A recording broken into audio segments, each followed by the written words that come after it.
우리가 크리스천, 그리스도인이라고 한다면 또 우리가 하나님 나라의 백성이고 만왕의 왕이신 하나님의 자녀, If you are children of God, 이러한 정체성이라고 하는 것은 우리에게 놀라운 특권과 축복을 우리가 이미 받았고 그런 복을 누리고 있음을 뜻합니다. 이전에도 제가 설교를 했습니다. 우리는 이미 많은 복을 받은 사람이고 복을 누리는 사람이라고 했습니다. 만약에 저와 여러분이 그러한 놀라운 특권과 축복을 이 땅에서 누리고 있는 사람이라고 한다면 그에 걸맞는 책임과 의무가 우리에게 있습니다. 예수님께서 우리를 그렇게 은혜를 베푸셔서 살리신 까닭은 하나님의 자녀가 되게 하신 까닭이 분명히 있는데 성도들이라고 한다면 그 의무를 감당해야 된다는 말씀입니다. 히브리서 기자가 제가 히브리서 강의를 해오면서 1장부터 10장까지는 예수님이 하나님의 아들이시고 하나님의 아들로서 또 그리고 그가 하신 놀라운 사역, 대제사장으로서 선지자로서 왕적으로 하신 그 사역, 그런 것들을 생각해 보면 예수님은 천사들보다도 훨씬 탁월하신, 세상에 어떤 사람과 비교할 수 없는 우리 예수님의 우월하심을 강조하고 있었습니다. 10장까지 그렇게 얘기하신 후에 11장에 들어와서는 우리의 앞서간 믿음의 영웅들을 쭉 열거하면서 우리들도 믿음의 영웅들의 발자취를 따라서 그렇게 믿음으로 살라고 하는 것이었습니다. 12장에 들어와서는 예수 그리스도를 믿는 우리들이 이 땅에서의 신앙생활은 마라톤 경기, 마라톤 경주와도 같기 때문에 꼬린 지점을 향하여서 주님 만날 그 시간에 도달하기까지 주님 만난다고 하는 소망을 잃지 아니하고 소망을 붙들고 끝까지 참고 견디면서 나아가라고 하였습니다.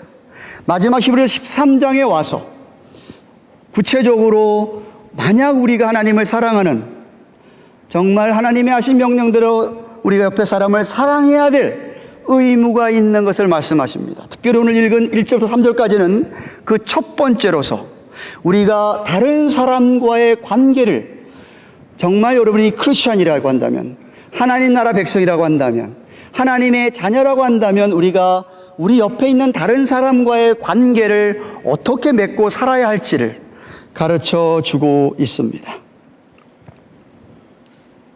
지난 주일에 12장 맨 마지막 패러그래프인 25절부터 29절까지 말씀을 살펴보면서 정말 하나님 믿는 사람들은 하나님을 경건함과 두려움으로, 하나님을 경건함과 두려움으로 섬겨야 됨을, 제가 지난 수요일에도 비슷한 맥락의 말씀이었습니다.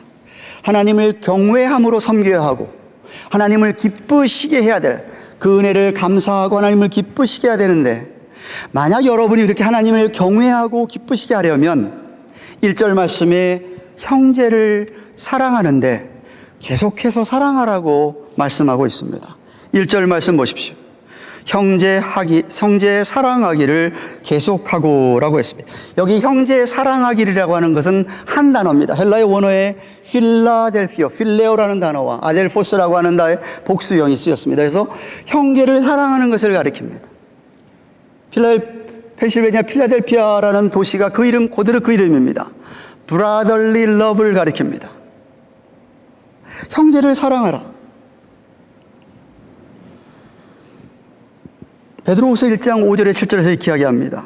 이러므로 너희가 더욱 힘써 믿음의 덕을, 덕의 지식을, 지식의 절제를, 절제의 인내를, 인내의 경건을, 경건의 형제 우애를, 형제 우애의 사랑을 공급해라 라고 한 것처럼 말입니다. 그리스도 안에서 한 피바다 한 몸을 이룬 형제 자매들이라고 한다면, 한 가족이라고 한다면 서로 관심을 보이고 서로 관심을 나타내고 슬픔과 기쁨을 나누고 고난과 축복을 나누고 눈물과 웃음을 같이 나누는 것을 말합니다. 형제자매들이 서로 삶을 나누면서 서로 위하여 기도해주고 서로의 필요를 채워주는 것을 말하는 것입니다. 베드로전서 1장 22절에서는 너희가 진리를 순종함으로 너희 영혼을 깨끗하게 하여 거짓이 없이 순수하게 형제를 사랑하기에 이르렀으니 마음으로 뜨겁게 피차 사랑하라 라고 한 것처럼 말입니다. 그러니까 우리가 하나님 말씀에 순종함으로 영혼이 깨끗해지는데 그런 깨끗한 영혼을 가지고 거짓이 없이 순수하게 뜨겁게 마음으로 형제들을 사랑하라고 합니다. 이 세상에서도 제대로 된 가족이라면, 건강한 가족이라면 정말 그렇게 아빠, 엄마와 형제들이, 형제 우애가 그렇게 뜨겁게 있지 않겠습니까? 교회는 하나님의 권속입니다. Household of God. 하나님의 권속. 하나님이 아버지가 되시고 장자가 예수 그리스도죠. 맏아들 예수 그리스도시고 저와 여러분들은 다 adopt, 양자가 돼서 큰 한 가족을 이룬 공동체가 교회라고 했습니다. 여러분은 우리가 한 가족이라는 사실을 잊으셔서는 안 됩니다. 교회가 엄청 커져서 가족인지를 모른다고 한다면 이미 교회이지 않은 겁니다. 참된 교회는 그렇지 않습니다. 가족 같아야 됩니다. 한 가족이라고 했습니다. 잊으시면 안 됩니다. 우리 하나님께서는, 아버지께서는 우리 육신의 아버지들처럼 자기 가정이 정말 그렇게 가족 공동체로서 잘 형제 우애를 하고 있는가에 깊은 관심이 있으신 분입니다. 그래서 만약 우리가 서로 뜨겁게 사랑하면 하나님 아버지께서 아주 기뻐하십니다. 그런데 우리가 만약에 가족임에도 불구하고 사랑하지 않고 미워한다면 하나님이 엄청 슬퍼하십니다. 한시도 잊으셔야 안 될 것이, 여러분이 교회의 공동체에 모일 때에 한 가족이라는 사실을 잊으시면 안 됩니다. 1절에서 근데 더 중요한 단어가 있습니다. 그것이 뭐냐면 계속하라라고 하는 명령입니다. 우리말에는 계속하고라고 더 이어지는 것처럼 되어 있지만 원어에는 딱 그 문장이 끝나 있습니다. 한 번, 두 번 하고 마는 게 아닙니다. 한 번, 두 번 하고 마는 게 아니라 계속 지속적으로 꾸준히 사랑하라는 겁니다. 이 이야기는 인간적으로 사랑하는 것을 가리키는 것이 아닙니다. 인간적으로 사랑하려고 하면 꾸준히 사랑할 수가 없습니다. 왜? 인간의 마음은 조속으로 변합니다. 아침에 좋아했다가 저녁에 얼마든지 싫어할 수 있는 게 인간입니다. 인지상정입니다. 사람은요, 잘 좋아하다가 좋아 지내다가 조금만 섭섭한 일이 있어도 그 사람을 미워하고 싫어하는 게 인간입니다. 아멘이시죠? 그거 아멘 하잖아요. 다 겪어봤잖아요. 이게 인간이에요. 그러니까 그런 사랑을 여기서 이야기하는 게 아니에요. 예수 그리스도의 사랑으로 사랑하는 걸 얘기하는 거예요. 인간적인 감정의 사랑이 아닌 거예요. 정말 우리가 성령의 도우심으로 우리 안에 성령님이 계시니까, 그리고 정말 하나님의 십자가의 은혜를 생각한다면 우리가 그 아가페 사랑을 할 수 있습니다. 조속으로 변하는 사랑이 아니라 꾸준히 사랑할 수 있는 것이죠. 상대방이 나한테 어떻게 하든 상관없습니다. 인간적으로 사랑하는 것은 상대방이 어떻게 하는 거에 딸려 있어요. It depends on how he acts. 어떻게 그가, she acts에 따라 있지만, 하나님의 사랑으로 한다면 상대방이 나에게 어떻게 하고는 관계가 없는 거예요. 우리는 아가페 사랑으로 그 사람들을 향하여서 사랑할 수가 있는 것입니다. 중요한 것은 그렇게 사랑해도 되고 안 해도 되는 게 아니라는 이야기예요. 다 임페라티브입니다. 명령형으로 쓰였습니다. 그 이야기는 무슨 얘기냐면 여러분이 그렇게 사랑하지 않으면 죄 짓는 겁니다. 아이 목사님, 뭐 사람 이래도 저래도 다 죄 짓는데 뭐 죄 짓고 그냥 회개하고 그러면 되잖아요. 만약 여러분이 그렇게 저한테 얘기를 한다면 지난주의 설교 하나님을 정말 경외하고 두려움으로 섬기는 사람은 그렇게 얘기 못합니다. 하나님이 죄를 얼마나 싫어하는지를 알기 때문에 죄 짓는 것에 대해서 엄청나게 혐오하고 싫어하고 두렵고 떨립니다. 하나님을 내가 그렇게 경외한다면 죄 짓는 것을 그렇게 가볍게 얘기할 수가 없어요. 어찌든 최선을 다해서 그렇게 형제 자매들을 사랑하려고 합니다. 사랑하는 것이 왜 중요합니까? 예수님께서 십자가에 돌아가시기 전날이었습니다. 마가의 다락방에 제자들 다 불러 모아다 놓고 식사를 같이 했습니다. 발을 씻겼습니다. 그러면서 하는 말이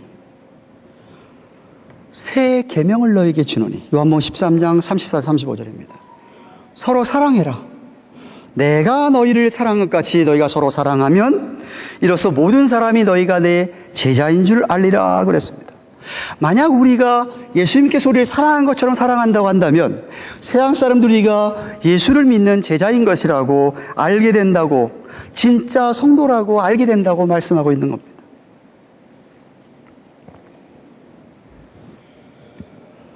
저와 여러분이 한 교회에서 형제 자매로 묶어주신 분들이라고 한다면 정말 아가페 사랑으로, 십자가 사랑으로, 희생적으로 사랑해야 합니다. 또한 그렇게 형제 자매들만 사랑하는 게 아니라 낯선 사람, 손님, 나그네들도 사랑하라고 합니다. 2절 말씀 보십시오. 손님 대접하기를 잊지 말라. 여기 손님은 NIV 보니까 strangers라고 번역이 되어 있습니다. 낯선 사람을 가리킵니다. 나그네입니다. 손님 대접하기를 잊지 말라. 이로써 부지 중에 천사들을 대접한 일도 있었느니라 라고 얘기합니다. 초대교회 당시에는 나그네들, 떠돌아다니는 사람들이 많았습니다. 핍박이 너무 심했기 때문에, 가난했기 때문에, 성도들 특별히. 그래서 그들은 많이 피해 다니면서 떠돌아다녔습니다.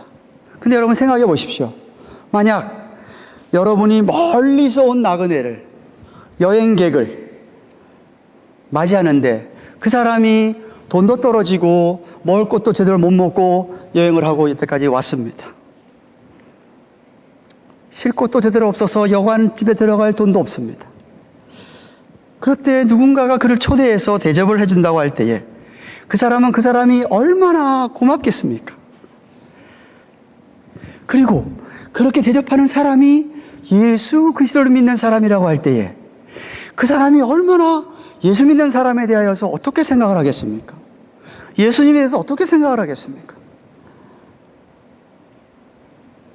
감동을 받지 않겠습니까? 히브리서 기자는 옛날 옛적에 아브라함의 예를 들고 있습니다.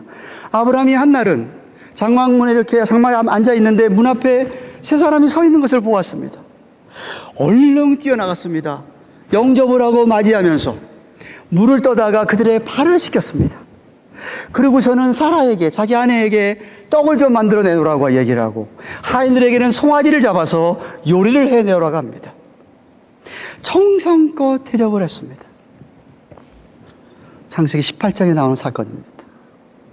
그랬더니 그들을 대접을 받고 나서 한 사람이 사라에게 이야기하기를, 사라에게 얼마 안 있어서 네가 아들을 낳게 될 거라고 이야기를 합니다. 사라가 속으로 피식 웃습니다. 내 나이가 몇 살인데 아들이 있으려고 하라. 천사가 그걸 깨우쳤는지 알고 있었는지 그 다음에 하는 말이 뭐냐 하면 창세기 18장 14절에 여호와께서는 능치 못할 일이 없다 라고 한 말을 합니다. 그리고 정말 얼마 안 있어서 임신을 하게 되고 이삭을 낳게 되는 것이었습니다. 그 사건을 가리켜서 오늘 2절 하반절에 부지 중에 천사들을 대접한 이도 있다라고 하는 것이었습니다. 그리고 천사들이 메신저로 번역되기도 합니다. God's messenger. 하나님이 보낸, 메시지를 가지고 보낸 사람이라 이거예요. 여러분, 누군가가 여러분 앞에 섰을 때에 여러분 잘 대접을 그동안도 하셨습니까? 올해 들어와서 자주 손님을 대접을 하고 있으십니까? 그 손님이 하나님이 보낸 천사일 수 있습니다. 하나님의 메신저일 수 있습니다. 전 여러분에게 늘 사랑하는 마음으로 대접하기를 주님의 이름으로 축원합니다. 제가 생각할 때 가난하고 부하고는 관계없는 것 같아요. 밥 한 그릇에 김치에 국 한 그릇 넣어놔도 받는 사람은 정말 감사하게 생각할 겁니다. 예수님께서 제자들을 영접해서 물 한 그릇이라도 대접을 하면 그 주님을 영접하여 주님에게 한 것이라고 하시면서 마태복음 10장 40절에 42절에 이렇게 얘기하셨습니다. 또 누구든지 제자의 이름으로 이 소자 중 하나에게 냉수 한 그릇이라도 주는 자는 내가 진실로 너희에게 이르노니 그 사람이 결단코 상을 잃지 아니하리라 그랬습니다.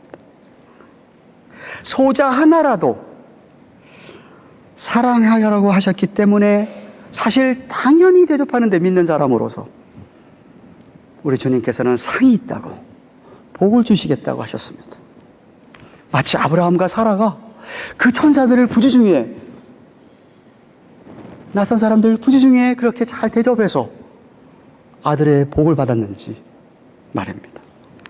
그래서 초대 교회에 직분자를 세울 때, 특별히 감독을 세울 때 디모데전서 3장과 디도서 1장에 보면 그 자격을 얘기하면서 손 대접을 하는 사람, hospitality 영어로 얘기하면 손 대접을 잘하는 사람이 오늘날로 얘기하면 목사, 장로, 안수집사, 권사의 자격이 있다고 얘기했습니다. 뿐만 아니라 디모데전서 5장 10절에 가보면 믿음이 있는 여자들이 하는 일이 손 대접을 잘하는 거라고 말하고 있습니다.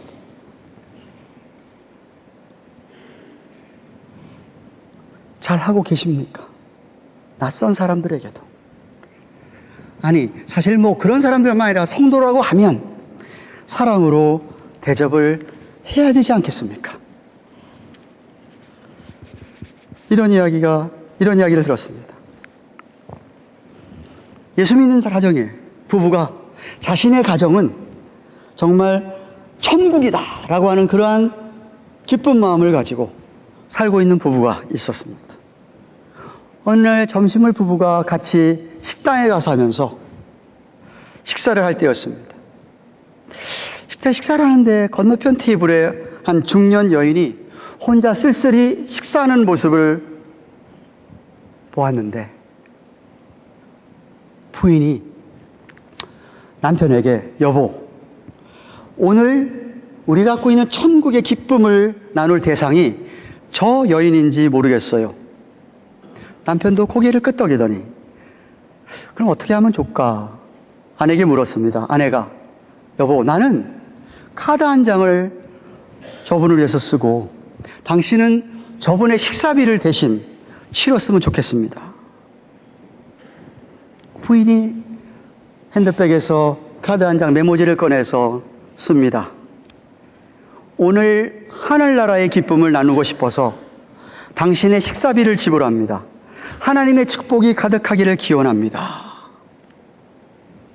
남편은 그가 그 여인의 식사비를 지불한 것을 웨이트레스에게 비밀로 해달라고 하고서는 자리에 돌아앉아서 계속 식사를 했습니다.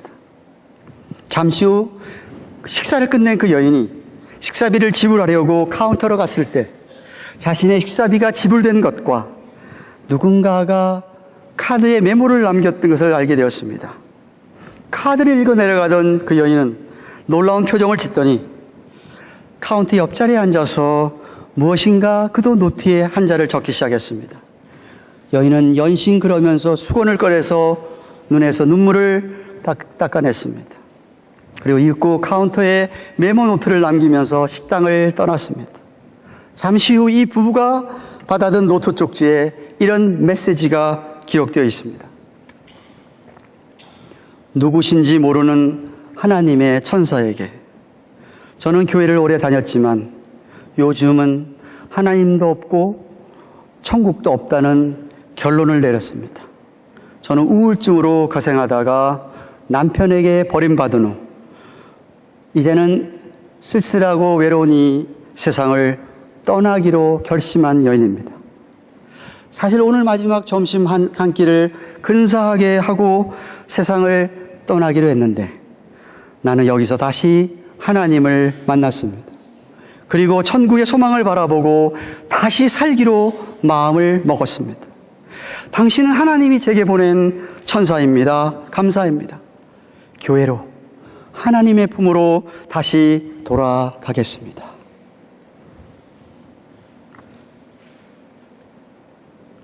손대접들을 잘 하고 계십니까? 마지막으로 3절에 보니까 갇힌 자, 학대받는 자를 생각하라고 얘기합니다. 3절 말씀 보십시오.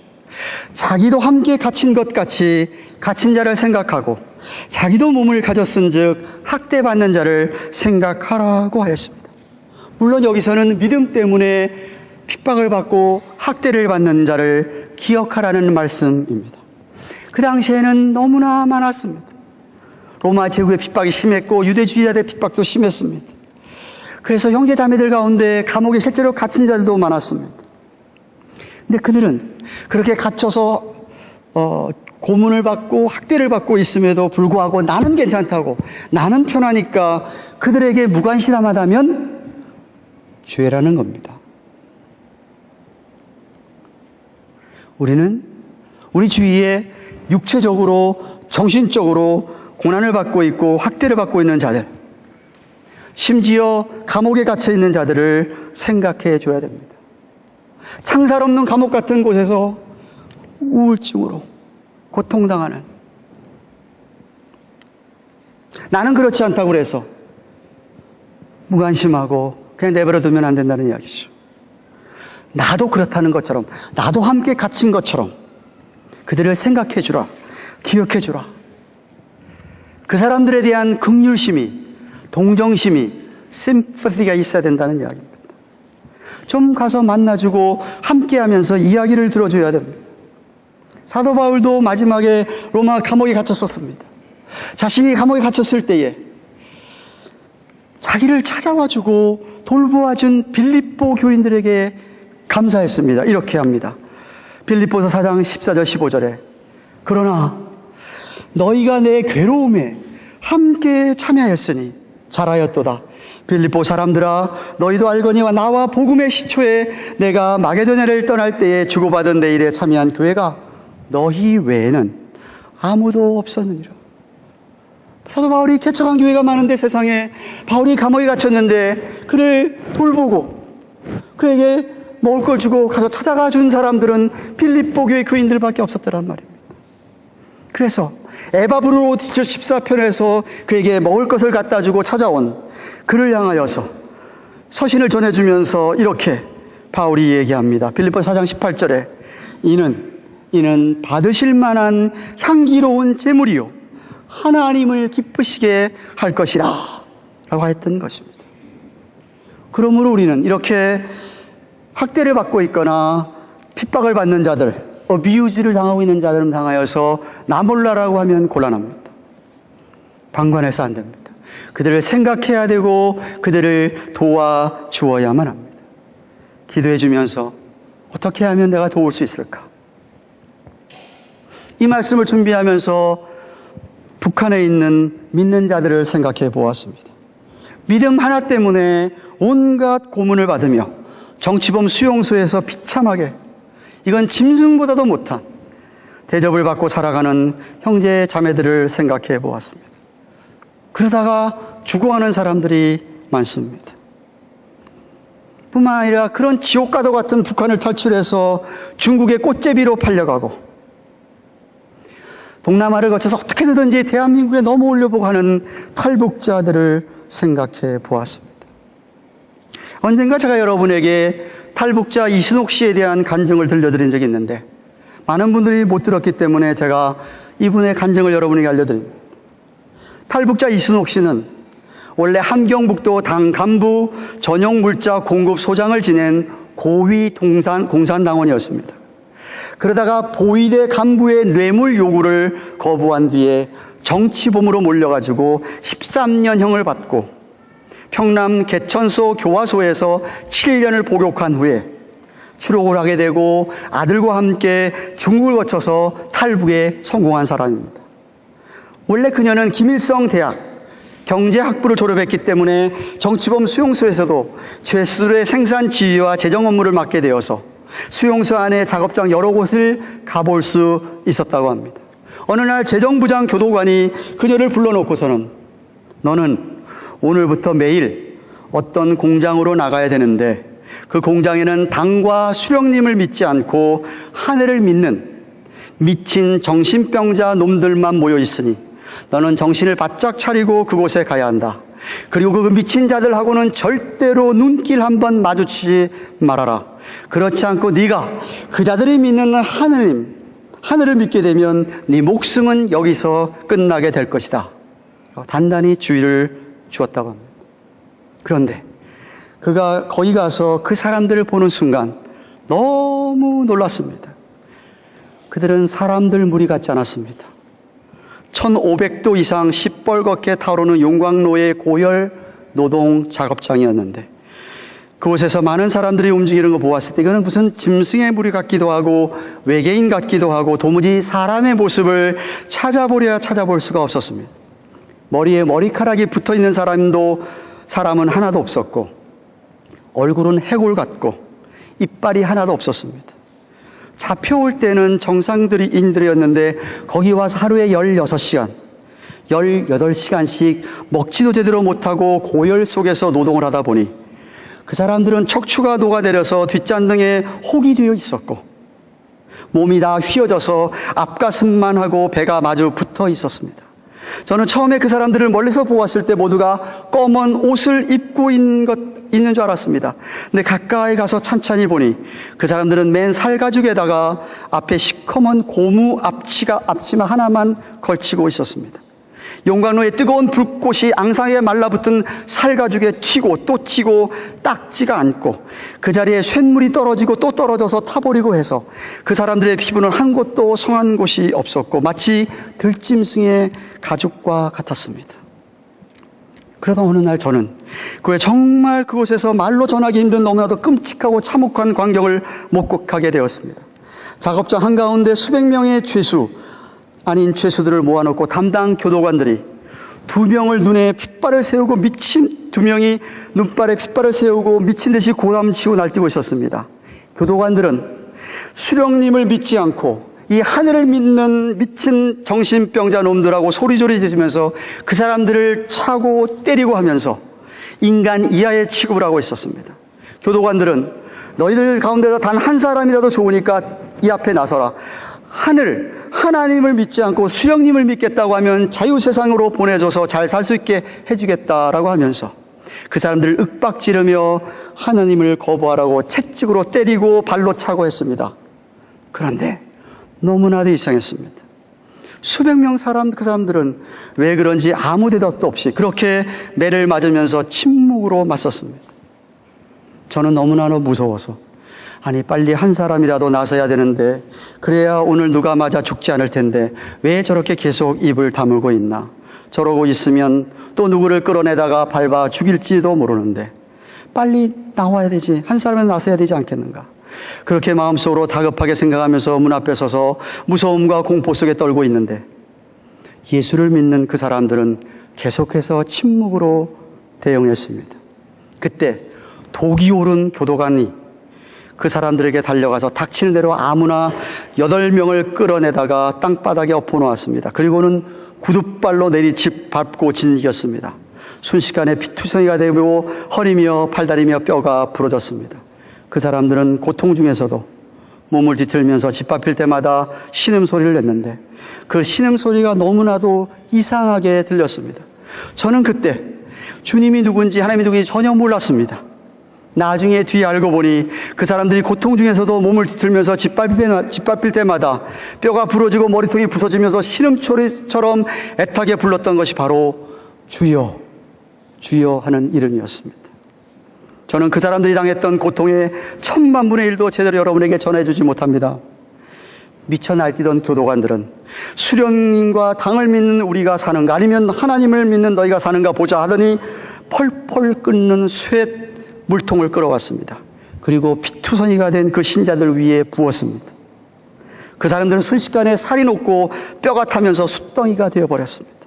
저는 난생 처음으로 내 눈앞에서 사람이 숫덩이로 변해가는 것을 보았습니다. 얼마나 그 충격이 컸던지, 거기서 어떻게 내가 튀어나왔던지도 지금 기억조차 없습니다. 그리고 얼마 동안 도무지 눈을 감을 수가 없었습니다.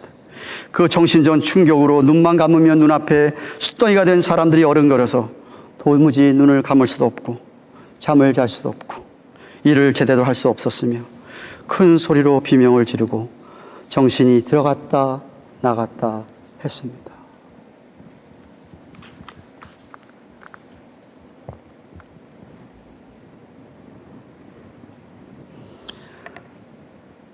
문재인 대통령이 김정은을 만나서 평양에서 그 수많은 사람들 앞에서 연설도 하고 박수도 받고 좋습니다. 그런데 그 사람들은요, 북한 사람들의 10%도 안 됩니다. 나머지 80% 이상 되는 사람들은 인권을 짓밟히고 비참하게 살아가고 있고, 그 가운데 믿는 사람들은 이렇게 살고 있습니다.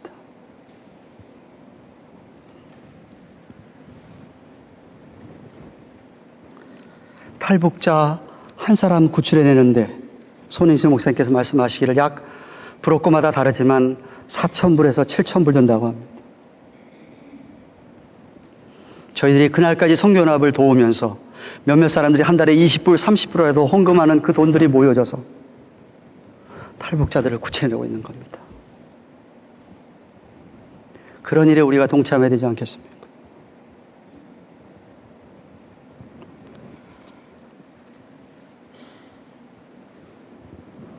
북한에서 고통당하는 사람은 차치하고라도 만약 우리 주위에 여러분들이 알고 있는 사람들 가운데서 아니 우리 가족들이나 동료들로부터 핍박과 학대를 어뷰즈를 당하면서 정신적으로 육체적으로 우울증으로 고통을 겪고 있는 분들도 있을 겁니다.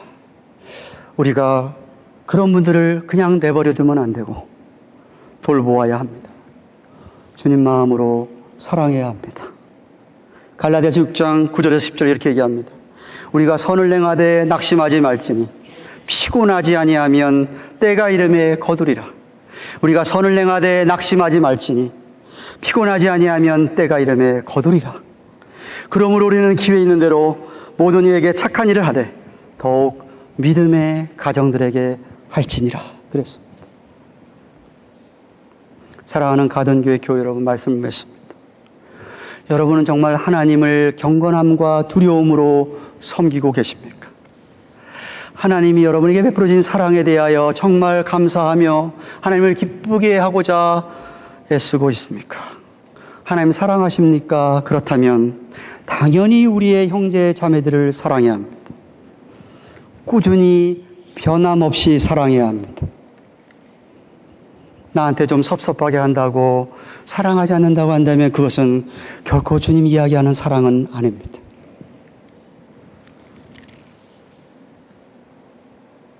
구체적으로 실천하셔야 됩니다. 요한일서 3장 17절 18절에 누가 이 세상 재물을 가지고 형제의 굶피함을 보고도 도와줄 마음을 막으면 하나님의 사랑이 어찌 그 속에 거할까 보냐. 자녀들아, 우리가 말과 혀로만 사랑하지 말고 오직 행함과 진실함으로 하자라고 했습니다. 말로만 사랑하면 안 됩니다. 기도해 준다는 말로 사랑 다 했다고 하시면 안 됩니다. 기도하면서 실천해야 합니다. 우리 형제 자매들뿐만 아니라 낯선 사람들, 나그네들, 손님들조차도 우리는 그들을 잘 영접하고 대접해야 합니다. 하나님이 보낸 천사일 수 있습니다. God's messenger일 수도 있습니다. 아니, 어쩌면 우리 주님이 가장을 하고 우리 앞에 나타나는지도 모릅니다. 생각해 보시죠. 만약 여러분 집에 예수님이 다른 모습을 하고 낙낙낙 두들기면서 내가 들어가서 좀 쉬자 했을 때 여러분, 예수님을 문전박대하시겠습니까?